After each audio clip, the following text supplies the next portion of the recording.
వరంగల్ భద్రకాళి అమ్మవారికి బోనాల నిర్వహణపై తెలంగాణ ప్రభుత్వం కీలక నిర్ణయం తీసుకుంది.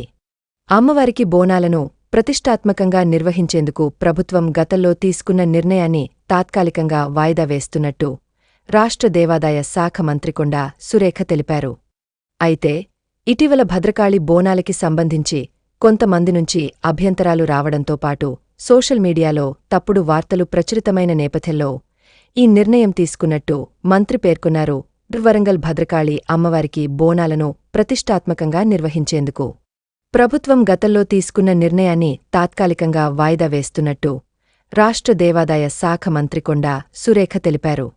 అయితే ఇటీవల భద్రకాళి అమ్మవారి బోనాలకి సంబంధించి కొంతమంది నుంచి అభ్యంతరాలు రావడంతో పాటు పలు సోషల్ మీడియా మాధ్యమాల్లో ఈ విషయంపై తప్పుడు వార్తలు ప్రచురితమైన దృష్ట్యా ఈ కార్యక్రమాన్ని తాత్కాలికంగా వాయిదా వేయాలని ప్రభుత్వం నిర్ణయం తీసుకున్నట్టు మంత్రి స్పష్టం చేశారు.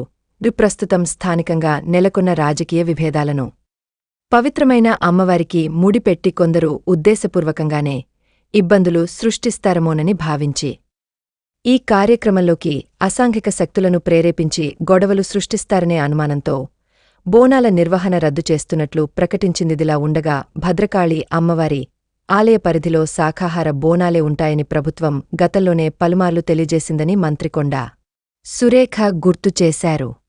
కాని ప్రభుత్వం ఆలయంలో మాంసాహారంతో బోనాలు నిర్వహించేందుకు చూస్తోందని కొంతమంది తప్పుడు ప్రచారం చేస్తున్నట్టు తమ దృష్టికి వచ్చిందని ఆమె తెలిపారు.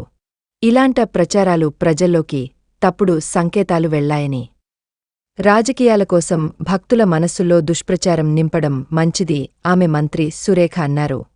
ఈ కారణంతోనే ఈ నెల 22న భద్రకాళి అమ్మవారి ఆలయంలో నిర్వహించాల్సిన బోనాలు రద్దు చేయడం జరిగిందని మంత్రి సురేఖ ప్రకటన విడుదల చేశారు.